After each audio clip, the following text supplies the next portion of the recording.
Good morning. So often in my teaching career, which now spans nearly 26 years, I've heard people in the know use metaphors and descriptions to try and explain what teaching is really like. First of all, teaching other people's children is a tough job, just as parenting your own child is. The difference is that teachers welcome approximately 30 learners into their classes every 40 minutes and have to work out a strategy for how they are going to be the parent, mentor, coach, psychologist, confidant, and educator to all of these young minds. The one metaphor that is often used to describe teaching learners is that of comparing educating a child to growing a garden with all of the associated challenges, such as weeds, pests, fertilizing, watering, pruning, and creating a perfect environment in which this garden or child can thrive. I first became interested in the cultivation and care of bonsai trees when I was 16 years old in Standard 8, now known as Grade 10.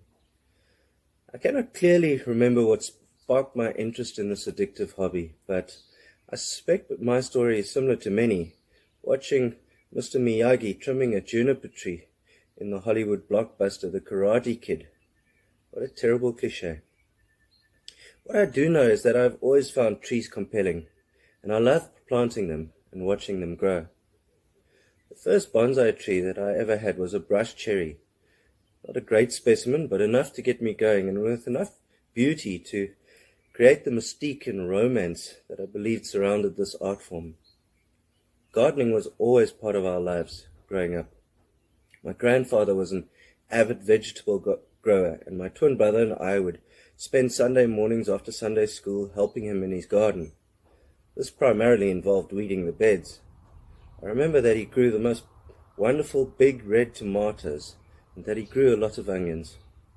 His stately house next door to our own had cavernous basement rooms, and the ones in which he stored his gardening tools smelt strongly of swell and pungent onions, which hung from nails in great clumps to dry. My mom was also a gardener, and took pride in telling us that she had green fingers. All she had to do was stick a cutting in a pot and it would take root. She was always growing something, and loved her garden at home. During the last few years of my schooling, my brother and I accumulated quite a collection of bonsai trees, and I remember particularly a beautiful thick-trunked monkey thorn tree, which had a wonderful spreading canopy.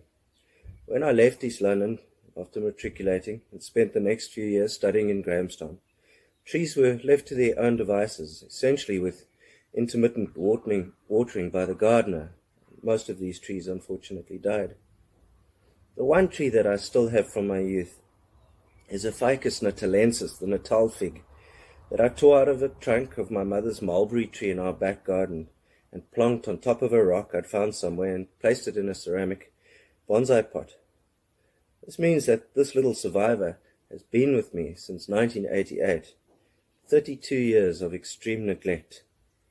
These ficus grow all over East London, particularly in the gutters, cracks in walls, and out of the roofs of old buildings in Southernwood and other buildings in what was the centre of the town. Someday I'll go back there and collect some of these beautiful specimens. When I bought my own property in East London, I kept a few trees, including the ficus, but I didn't really get back into the hobby seriously. In October of 2011, I took a post of principal at Union in Graaff-Reinet and moved into the principal's house in Jansen Street, just a few hundred meters from the school. What bonsai trees I had came along with me, including a 20-year-old Celtis africana or white stinkwood, which was really struggling. How these few trees survived in the blistering Karoo heat with the scant attention and watering they received remains a mystery.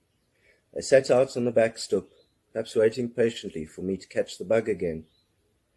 It was only in about March of 2018 that I again really started becoming an active bonsai grower and started to collect trees again. Graaff-Reinet is an incredible place, and trees grow very well here, despite the heat and semi-arid conditions.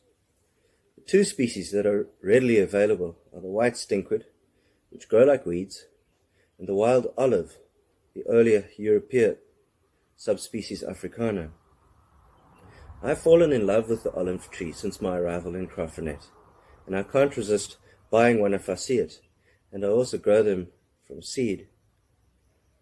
By far the best method to start an olive bonsai tree is from what is known as Yamadori material. Established trees which are collected from the veld and kloofs of the Karoo Mountains. Yamadori is a Japanese term to describe digging or collecting trees from the forest or the mountain. In Japanese, Yamadori. Sometimes trees that remain small due to natural circumstances, such as a lack of nutrients, can be found in nature. But there are also many other species here, either indigenous or alien, that make beautiful bonsai. These include the Chinese elm, bladdernut, false olive, pomegranate, speckworm, many others. I've accumulated quite a collection of trees, numbering in the hundreds. The Karoo environment is also a wonderful place to collect other materials such as coarse river gravel, fired clay from the old railway lines, and rocks suitable for landscaping and root over rock style trees. But my favorite species, once again, is the wild olive, the tree of rejuvenation. It is virtually indestructible. When one digs them out of the dry, hard Karoo earth, they are severely traumatized. Often no roots remain, and one has only a bare stump with which to work. It must be soaked in a special mixture of water, fertilizer, root hormone must be applied, and a very specialized soil mixture is blended for this purpose. They hate having too much moisture or wet feet, as it's described. Then I'll seal them, pot and all, in a large plastic bag and leave them to recover. Some start shooting out new growth after a few weeks. Some take months and others perhaps even years. They do it in their own time, and they can't be rushed. I think children are just like this. They need the right conditions, both at home and at school, to thrive. When things are not as they should be at either of these two places, a learner will not thrive. Perhaps the most important thing a child needs is unconditional love and support and a safe, stable home. While at school, they should also feel safe, acknowledged, and supported. The other thing that our children need is our patience and the recognition that each child is unique and will develop at his or her own speed. Also, it is very likely that children may be very different from their parents, and they need to be given the space to become who they want to be. Some may excel from early in their school careers, others only when in their senior grades, and others may only find their particular niche when they have left school, or are studying, or are pursuing a career. History is littered with examples of people who did not excel at school, but who went on to become great statesmen and women, leaders and innovators. Be patient with your children and support them fully. Focus on their strengths and what they are doing well, while quietly supporting them and nurturing other talents and skills which may take time to develop. Don't be impatient with your children. They will start to develop and eventually will become strong, resilient, beautiful human beings, much like the strong, beautiful olives which grow in our arid Karoo. May God continue to bless you all.